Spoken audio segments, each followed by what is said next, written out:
What? Is Paimon seeing things? Is that a Dodoko?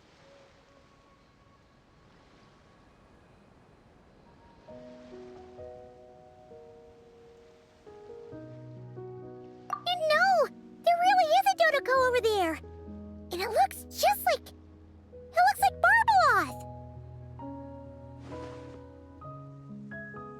Oh my, what a coincidence this is. Traveler? Paimon? Why is there something so fishy about hearing such a powerful fortune teller use the word coincidence? Perhaps, but it's no lie. This truly is a pleasant surprise. As a descender from beyond this world, the traveler's fate is not anchored in Tevat. Hence why most fortune tellers, including myself, are unable to predict your future. Hence why most fortune tellers, including myself, are unable to predict your future. But happily, this particular coincidence couldn't have been any more fortuitous. I recently happened to glimpse a peculiar omen.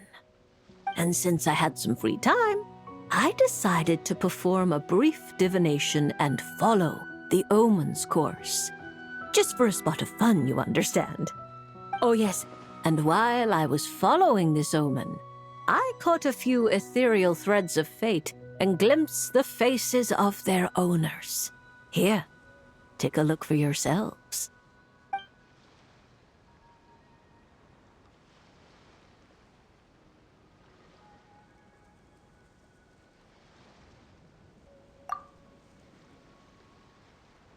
See? Didn't I tell you? Someone with so many friends was bound to recognize them all.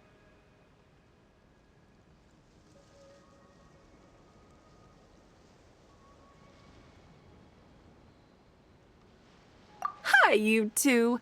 It's been a while, hasn't it? I thought I'd lend a hand with Barbie's divination.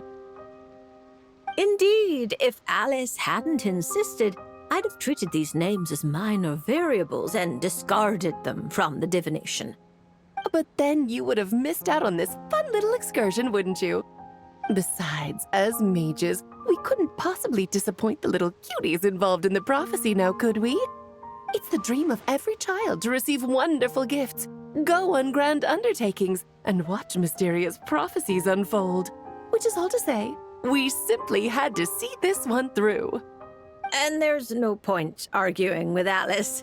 Anyway, if I can gather these minor variables together, I should be able to adjust my divination. So here I am, seeking them out, and if possible, offering them a little fortune-telling. I don't have time to go around divining things like that, but I'm sure it won't be long. Is that why you've set up this stall? So you can sit and wait for them to arrive? Don't worry, I'm not just sitting around twiddling my thumbs. This Dodoko is simply a stand-in. I'm still working on my research. That's right. And I installed sensors on Barbie's Dodoko. As soon as the right person shows up, she'll receive an instant notification. And Dodoko will give a happy little wiggle to make sure our visitors are drawn on in. What are you doing back here? Take your arm off that. You'll knock my scryglass onto the floor. And hold that cup steady. I don't want you spilling hot chocolate on my manuscripts. All right, keep your hat on. Just 1 second. There you go, Barbie. This one's yours. I hardly put any sugar in it, I promise. When you say hardly any sugar, I can't help but feel like we're not speaking the same language. Back to business. After we followed up on Barbie's divination, I was hoping to gather everyone up, everyone involved, that is, and throw a huge party. I've even decided how we can send out the invitations. Don't worry, I've already picked out the most beautiful birds available. Picture it. In the dead of night, a huge, pure white bird flies through your window with a mysterious letter in its beak. Then you open it, and a whole new world appears before your eyes. Unfortunately, as I told Alice, Doing that would only serve to disrupt the path of fate. Besides, dealing with such small prophecies is a real pain, so it's off the cards. Oh, fate is such a spoil sport. Nevertheless, we can still have a party. When the time is right, I'll invite everyone myself. And as I do hate waiting for parties, Traveler, Paimon, can I leave the job of bringing your friends here to this stall to you?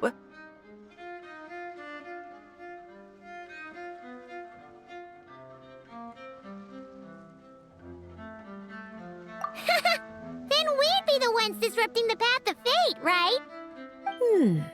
Seeing as the people in the prophecy already have ties to the Traveler, in theory, their fates are already intertwined. If the Traveler steps in to invite them and hurry things along, it shouldn't have too large an effect on the divination. Reliable as always. For the sake of the party, it's in your hands. I promise to save you the best seats, closest to the cake. Barbie, why are you tearing that paper apart? What are you doing? I'm using it to plug my ears. Between you and Nicole, if my head isn't hurting, then my ears are. Ugh, I miss Octavia.